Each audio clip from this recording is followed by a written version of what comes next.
Investigative writer Rohan Sharma को वर्धन हवेली का murder case हमेशा से डिस्टर्ब करता था। 4 साल पहले रामपुर के पास ये हवेली एक खूनी डकैती की गवाह बनी थी।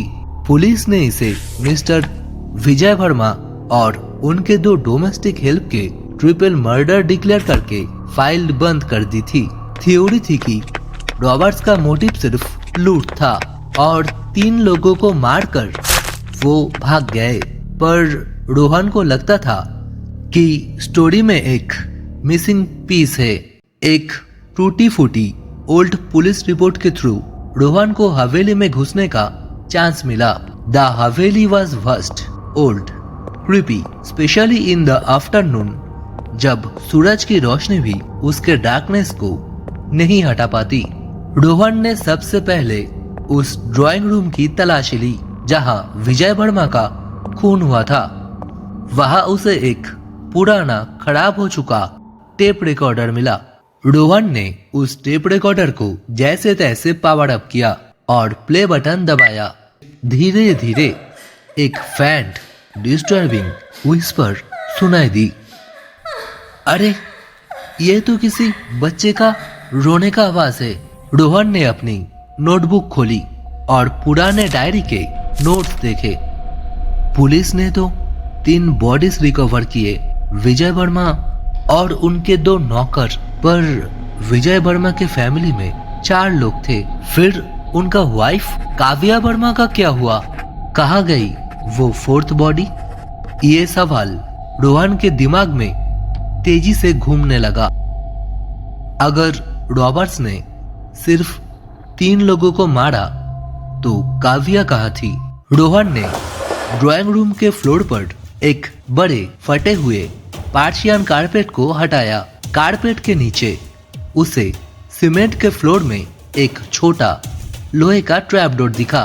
ट्रैपडोर का हैंडल रास्टेड था और वो एक छोटे इंटरेक्टेड लॉक के साथ बंद था।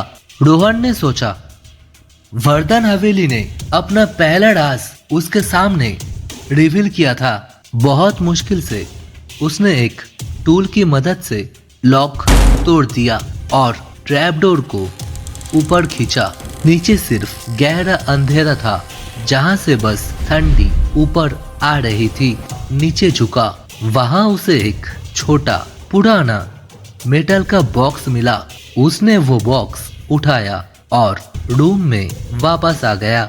वो मेटल बॉक्स को खोलने पर उसमें एक रास्टेड सर्कुलर एमुलेट दिखा जिसके ऊपर कुछ ऐसे साइंस बने थे जो रोहन समझ नहीं पाया। जैसे ही उसने वो एमुलेट हाथ में लिया तो उसके कानों में वही बच्चे की वॉइस एकदम क्लियर सुनाई दी। पापा, मम्मी, आप कहाँ हो? रोहन तेजी से ग्राउंड फ्लोर से बेसमेंट की तरफ भागा। बेसमेंट में ज्यादा स्टोरेज बॉक्सेस और टूटे फूटे फर्नीचर थे। वहां एक कोने में उसने देखा कि एक दीवार पर कुछ अजीब तरह का प्लास्टर की गई है। रोहन ने दीवार को जोर से धक्का दिया। दीवार टूट गई और उसके पीछे एक छोटा रूम था। रूम के अंदर की हवा घिनौनी, पर एक दीवार पर सूखा हुआ खून लगा था और उस खून के नीचे किसी ने पत्थर से एक मैसेज लिखा था। सुंदर बूंदे प्यास बुझाती है। रोहन का दिमाग सुन्न हो गया। विजय वर्मा की फैमिली में 4th पर्सन काव्या नहीं थी, वो एक छोटा बच्चा था। रॉबर्ट्स ने 3 को मार दिया, लेकिन वो बच्चा जिंदा बचा था, छुपा था इस अंधेरे रूम में। वो जल्दी उस छोटे हॉरर फील्ड रूम से बाहर निकल गया। रोहन ने बिना पीछे देखे वर्धन हवेली की मेन गेट की तरफ दौड़ लगा दी।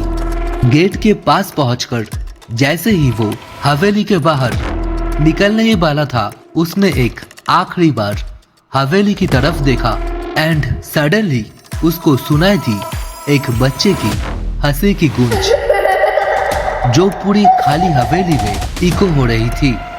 रोहन तेजी से गेट से बाहर निकला और उसने उस जिंदा शैतानी हवेली का गेट अपने पीछे बंद कर दिया।